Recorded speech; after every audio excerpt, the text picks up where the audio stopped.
మీ business ఏదైనా మీ ఊర్లో promotion చేయాలంటే అది సుమన్ టీవీతోనే సాధ్యం. ఇప్పుడే సంప్రదించండి. జై భారత్ మాతా కి జై, భారత్ మాతా కి జై, జై జై జవాన్, జై జవాన్, జై జవాన్, జై జవాన్. పెహల్గామా ఉగ్రదాడికి ప్రతీకారంగా భారతదేశం నిన్నటి రోజున ఆపరేషన్ సింధూర పేరుతో ఉగ్రవాదుల స్థావరాలపై మెరుపుదాడి చేసింది. అందులో దాదాపు 90 మంది వరకు ఉగ్రవాదులు హతమార్చడం కూడా జరిగింది.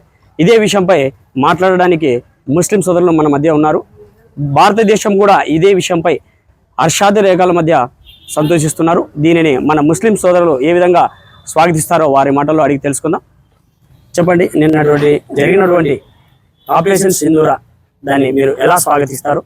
ముందుగా ఎప్పుడా ఎప్పుడా ఎప్పుడా అని ఎదురు చూస్తున్న ప్రతీకార దాడి నిన్న దినం రాత్రి జరిగిన దానికి చాలా సంతోషంగా ఉంది.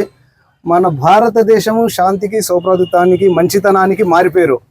మనల్ని కవ్విస్తే మటుకు మేమేమనేది వేరే వాళ్ళకి, ఇతర దేశాలకి ఎవరైనా కానీ భారతదేశం మీద చిన్న చూపు చూసి టెర్రరిజం అనేది కానీ వేరే ఏ విధంగా అయినా కానీ భారతదేశాన్ని చులకన భావంతో చూసిన ప్రతి ఒక్కరికి ఈ యుద్ధము ఒక సమాధానం. ఇప్పుడే కాదు, ముందు కూడా ఎవ్వరు కూడా భారతదేశం పైన ఒక ఏదైనా చెడు అవగాహన, దుష్ప్రచారం, దుష్ప్రచారం ఏదైనా చేయాలనుకున్నా కానీ, దుస్సాహసం ఇండియా మీద ఎవరైనా కానీ టెర్రరిస్టులను ఏరి పారేస్తాం.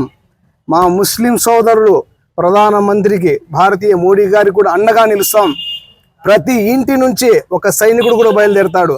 నామ రూపాలు లేకుండా చేస్తాం. రాత్రి జరిగిన సంఘటనలో 9 శత్రుదేశ స్థావరాలు టెర్రరిస్టులవి ధ్వంసం చేయడం జరిగింది.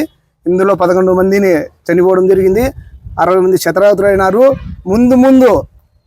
ముందు భారతదేశాన్ని ఎవరైనా టచ్ చేయాలని కూడా ఆలోచన మీ మనసులో రాకూడదు. ఇదే మొదలు. ఇక మీదట ఎప్పుడన్నా కానీ టెర్రరిస్ట్ అనే వాడిని ఏరి భారతదేశంలో భారతదేశమే ముందుంటుంది. మిగతా దేశాల సహాయ సహకారాలు ఉన్నా లేకున్నా టెర్రరిజం రూపుమాపడంలో మా భారతదేశం ముందుంటుంది. ఒక ముస్లిమ్స్గా మేము దీన్ని స్వాగతిస్తున్నాము. Thank you very much. Bharat Mata కి భారత్ మాతా కి 6 గంటలకు జరిగిన ఉగ్ర దాడి శిబిరాల పైన భారత ప్రభుత్వం చేసిన దాడిని సంతోషిస్తున్నాం. ముస్లిం తరఫున మేము ఇలా ఇంకోసారి మా ఇండియా పైన దాడులు చేసి ఇలాగే ప్రతీకార దాడులు ఉంటాయని తీవ్రంగా హెచ్చరిస్తున్నాము. రాబోయే రోజులు కానీ ఇలాంటివిగా ఉంటాయని భావిస్తున్నాం. రానున్న రోజుల్లో ఖచ్చితంగా పాకిస్తాన్ పై మేము మెరుపుదాడి చేయడానికి మరింతగా మా సైన్యం సిద్ధంగా ఉందని కూడా మన ముస్లిం సోదరులు చెప్తున్నారు.